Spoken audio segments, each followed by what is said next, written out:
जैसे हमारे दिल का काम होता है धड़कना, हमारे फेफड़ों का काम है हमारी सांस लेने में मदद करते हैं, इसी तरह हमारे माइंड का काम सोचना होता है। लेकिन दिल जब अपनी हद से ज़्यादा धड़कना शुरू करे तो वो हमारे लिए किसी नुकसान का बायस बन सकता है। इसी तरह हमारा माइंड जब हद से ज़्यादा सोचता है तो वो हमारे लिए नुकसानदायक होता है। हम कैसे आइडेंटिफाई करें कि हम ज़्यादा सोच रहे हैं या सही सोच रहे हैं? हमें जितना सोचना चाहिए हम उतना सोच रहे हैं या हम हद से ज़्यादा गैर ज़रूरी सोच रहे हैं? उसको आइडेंटिफाई करने के दो आसान सी चीज़ें हैं। अगर तो आपकी सोच आने वाले कल के बारे में है तो वो आपकी गैर ज़रूरी सोच है। अगर तो आपकी सोच गुजरे हुए वक्त के बारे में है तो भी आपकी गैर ज़रूरी सोच है। हर वो सोच जो आपके प्रेजेंट के बारे में ना हो वो आपकी गैर ज़रूरी सोच है। काफ़ी मर्तबा ये होता है कि गैर ज़रूरी सोच हमारे लिए सही नहीं होती, और काफ़ी मर्तबा ये होता है कि कुछ गैर ज़रूरी सोच हमारे लिए सही होती है, वो बेसिकली हमारे लिए पॉजिटिव होती है। वो किस तरह?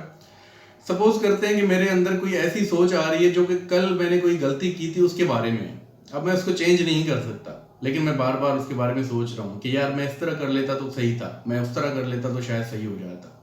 लेकिन कोई ऐसी सोच अगर मेरे माइंड में आ रही है जो आने वाले कल के बारे में है, मैं उसके बारे में बार बार सोच रहा हूँ कि यार ये गलत हो जाएगा, वो बंदा मुझसे ज़्यादा कॉम्पिटेंट है, ज़्यादा बेहतर काम कर लेगा, उसका प्रमोशन हो जाएगा, वो आगे बढ़ जाएगा।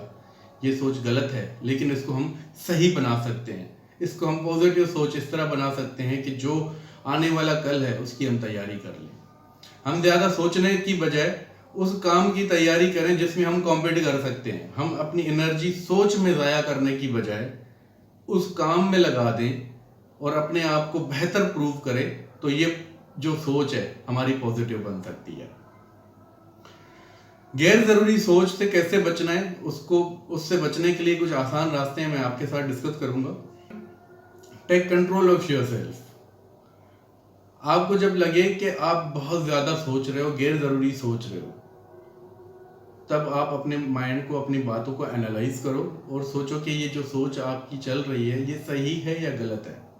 जब आप आइडेंटिफाई कर लोगे कि ये सोच सही नहीं है, मैं बहुत ज़्यादा सोच रहा हूँ, आज के दिन के से हट के सोच रहा हूँ, वो सोच रहा हूँ जो आज के दिन में नहीं है, कल के बारे में या पास्ट के बारे में, तो पहले तो आप उस चीज़ को आइडेंटिफाई कर लें।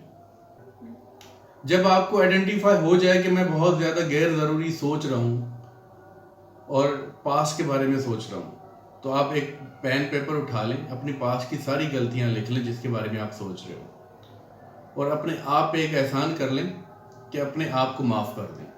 माफ़ी आगे बढ़ने का ज़रिया होता है।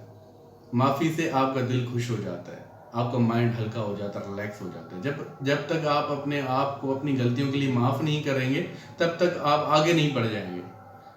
आगे बढ़ने का आसान सा तरीका यही है कि आप अपनी गलतियों को माफ़ कर दें, सिंपल। नंबर 2, अगर आप फ्यूचर के बारे में सोच रहे हो तो उस सोच को बंद करके उस काम में अपनी एनर्जी लगाओ जिस काम से आपको कुछ फायदा हो सकता है।